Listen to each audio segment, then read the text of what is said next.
Tuan Sri Pengerusi Tetap, saya ingin menyatakan bahawa ada satu berita baik yang ingin saya umumkan di sini selepas berbincang dengan Yang Amat Berhormat Perdana Menteri sebelah pagi tadi di atas saranan beberapa wakil tentang perlunya kita memberikan sokongan kepada usaha-usaha yang dibuat oleh PIBG di sekolah-sekolah di seluruh negara.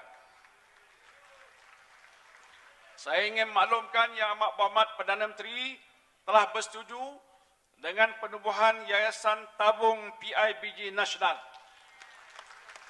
Idea ini telah pun dikemukakan oleh Datuk Seri Idris bersama-sama saya dan beliau dengan cepat berkata boleh umum. Dan umum saja tak memadai, maka kita perlukan satu dana. Beliau kata boleh kita usahakan dan saya harap tidak kurang daripada 200 juta sebagai dana permulaan. Sebahagiannya sumbangan daripada pihak kerajaan, yang lain akan kita usahakan daripada GLC dan juga sumbangan sektor swasta. Dan ia akan diagihkan ke semua sekolah, terutamanya sekolah-sekolah di kawasan-kawasan luar bandar dan juga sekolah-sekolah pendalaman. Tuan Sri Pengerusi Tetap, saya ingin merakamkan terima kasih pada Yang Amat Berhormat Presiden. Sekali lagi, walaupun telah pun disebut berulang-ulang, secara peribadi di atas keputusan beliau bersetuju untuk mengekalkan Akta Hasutan 1948 ini. Ada pihak yang mengatakan apakah kenyataan yang telah pun saya buat awal sedikit pada keputusan Presiden itu sebagai satu desakan. Saya menyatakan itu bukan desakan, itu peranan timbalan yang bertanggungjawab untuk mengemukakan apa saja yang saya dapati hasil daripada penemuan dan juga perbincangan dengan banyak pihak supaya Presiden Parti akan dapat mengetahui kedudukan yang sebenarnya. Dan saya ucapkan syukur kerana dengan keputusan ini bagaimana yang telah pun disebutkan, maka Akta Hasutan bukan saja akan terus dikekal, tapi diperkukuh, dikuatkuasakan, dilaksanakan dengan penambah baik yang akan dilakukan dalam tempoh yang terdekat ini. Terima kasih dan tahniah kita ucapkan kepada Yang Amat Berhormat Presiden kita. Presiden juga telah pun berkata dalam ucapan dasar beliau, iaitu beliau bukanlah setakat Perdana Menteri ataupun Presiden UMNO sahaja, tapi beliau adalah sebagai penyambung lidah dan warisan perjuangan Melayu Bumi Putra. Inilah untuk menentukan supaya agenda ekonomi Bumi Putra terutamanya, yang kita akui memerlukan tumpuan dan perhatian yang lebih istimewa.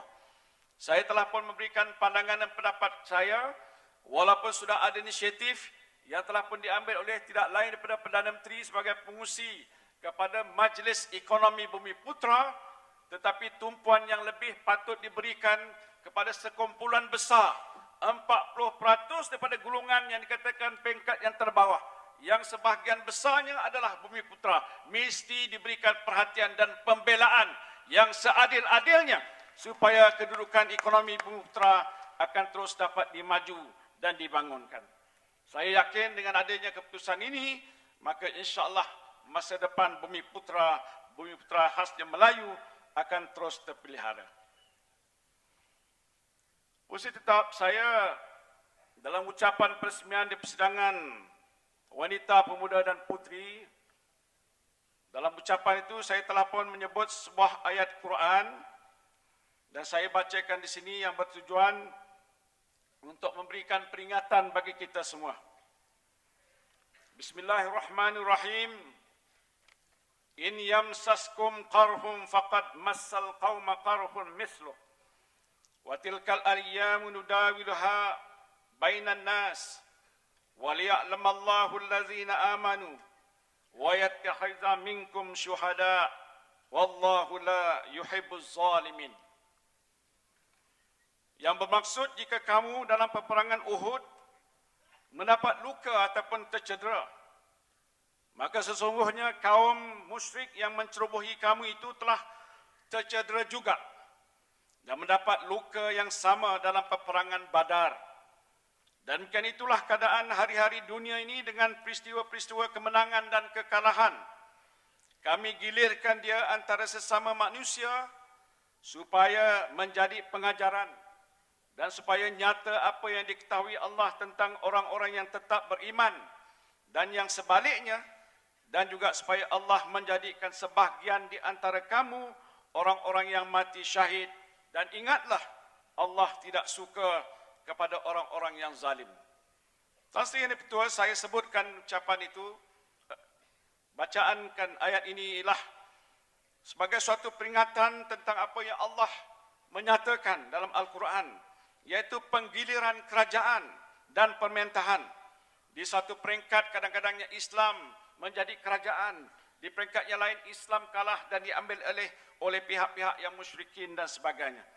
Ini adalah suatu lontaran yang penting khususnya bagi kita orang Melayu ataupun pimpinan yang ada di dalam masyarakat kita terdiri pada pemimpin-pemimpin UMNO, tentang pentingnya kita bertasamuh ataupun berlapang dada dan sanggup untuk melihat ke hadapan bahawa ada cabaran-cabaran yang lebih besar yang kita akan hadapi dalam tempoh yang kehadapan ini. Saya nak menunjukkan tentang adanya situasi yang umumnya orang sudah tahu sebagai untuk memperingatkan kita di mana kita berada. Ini adalah keputusan pilihan raya kita yang 13. Bukan satu perkara yang sulit, umum mengetahui, tapi mengingatkan di mana kedudukan kita. Ada warna putih, ada kelabu putih, ada kelabu. Dan kalau dilihat 44 kawasan parlimen kelabu, di mana kita menang antara 0.1% hingga 5.9% majoriti. Sebahagian yang hadir di sini adalah mereka yang tergolong dalam bahagian-bahagian yang saya sebutkan tadi. Yang di bawah tu tak payah tengok lagi lah, memang yang dah sudah kita kalah. Yang saya nak nyebutkan satu lagi ialah graf ini. Sila tunjukkan graf ini. Ini graf yang menunjukkan situasi di mana kita berada sekarang. Selepas pilihan raya yang ke-11, kita ada 198, turun kepada 140, dan yang terakhir yang kita ketahui adalah 134 sebenarnya. Bukan 133 kerana kita menang di Teluk Intan baru-baru ini. Tahniah ahli parlimen Teluk Intan kat situ. Tetapi saya sebutkan di sini ialah untuk menunjukkan, kalau sekiranya situasi kita tidak bertambah baik, dengan perbahasan dan peremajaan dan perbicaraan yang panjang lebar yang kita buat dalam Dewan hari ini, dengan tujuan untuk membangkitkan kesedaran, hanya dengan 2% saja penurunan undi, kita akan turun di bawah paras yang bahaya, yang merah itu, menjadi hanya 103 kawasan. Dan kalau 103 kurang daripada 112, bermakna Barisan Nasional pastinya kalah, na'udzubillah. 2% saudara bukan banyak. Kalau setiap saudara mengira setiap kawasan-kawasan parlimen di mana saudara berada, kalau jumlah uninya sekian banyak, kiralah kalau 2% daripadanya menurun daripada keadaan yang sudah sedia ada, bermakna kita akan berada dalam satu tahap yang amat berbahaya. Saya tak tahu kalau kita boleh bersidang 3 tahun akan datang selepas pilihan raya, sama ada kita boleh address Presiden kita sebagai Perdana Menteri ataupun tidak. Tak usah cakap sebagai timbalan Perdana Menteri lah. Dan kalau sekiranya usaha ini nak diatasi, bermakna inisiatif kita mesti kita ambil secara bersungguh-sungguh untuk meningkatkan, kalau 2% naik ke 141 kawasan ataupun kawasan parlimen. Saya tak tahu kalau saya bertanya dengan saudara, bolehkah kita naik kepada 141? Tak cukup kuat. Kurang yakin. Boleh ataupun tidak? Boleh, confident sikit. Dan kalau kita kerja kuat sikit, naik 5%, 159 kawasan, 2/3 yang kita sasarkan insya-Allah boleh tercapai. Boleh tepuk sekarang tak apa, harapnya boleh bertepuk sampai masa akan datang juga. Sebab itu bila ada dibincangkan keadaan di sini dalam Dewan ini, saya biasa memperingatkan diri saya sebagai pengarah pilihan raya. Saya percaya masih kekal jadi pengarah agaknya. bila mana Presiden Parti mengumumkan nak adakan pilihan raya untuk yang ke-14 nanti. Maka soalnya hanya dengan lebih kurang 39 bulan saja, saudara. 39 bulan daripada hari ini, waktu mana kita berada di sini, pilihan raya pasti mesti diadakan.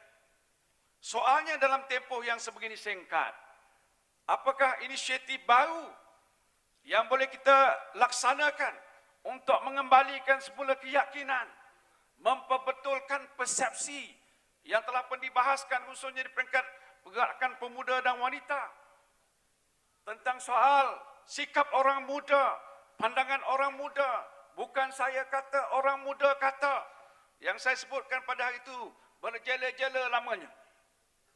Lepas itu dibahas dan dipersetujui kalau tidak ada suatu inisiatif untuk membawa satu pembaharuan dalam tempoh yang segera, kita akan berada dalam keadaan yang cukup berbahaya.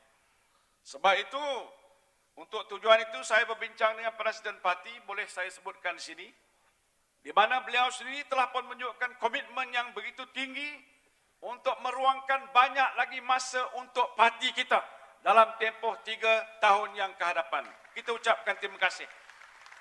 Bermakna Perdana Menteri sendiri akan mengorbankan masa selain daripada tugas-tugas rasmi untuk melihat urusan parti, membantu saya dan rakan-rakannya lain untuk turun ke setiap kawasan.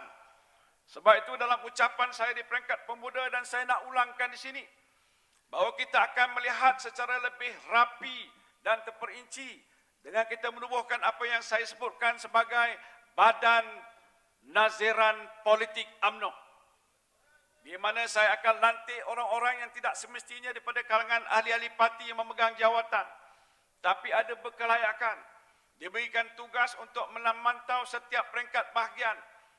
Kalau dulu kita serah pada ahli majlis tinggi, sebahagian jadi menteri, timbalan menteri, jadi tak banyak masa. We are very serious. Saya sebutkan do or be dead. Kalau tak buat, kita akan mati. Sebab itu dalam soal ini kita kena ambil langkah-langkah yang drastik. Saya dah beritahu pada Presiden Parti, saya akan memantau keadaan ini. Kalau sekiranya satu kawasan yang tergulung dalam golongan 44 tadi, dalam kategori yang dikatakan kelabu sudah menjadi hampir-hampir hitam, maka saudara tahu apa yang harus kita buat. Saya nak tengok siapa ketua bahagian kat situ. Apa masalah ketua bahagian dengan pemuda ke wanitanya ke? Ataupun tak ada program langsung dilaksanakan, ataupun dia syok sendiri buat program untuk dia sama dia saja, tetapi tidak melibatkan rakyat jelata yang sepatutnya memberikan sokongan kepada kita.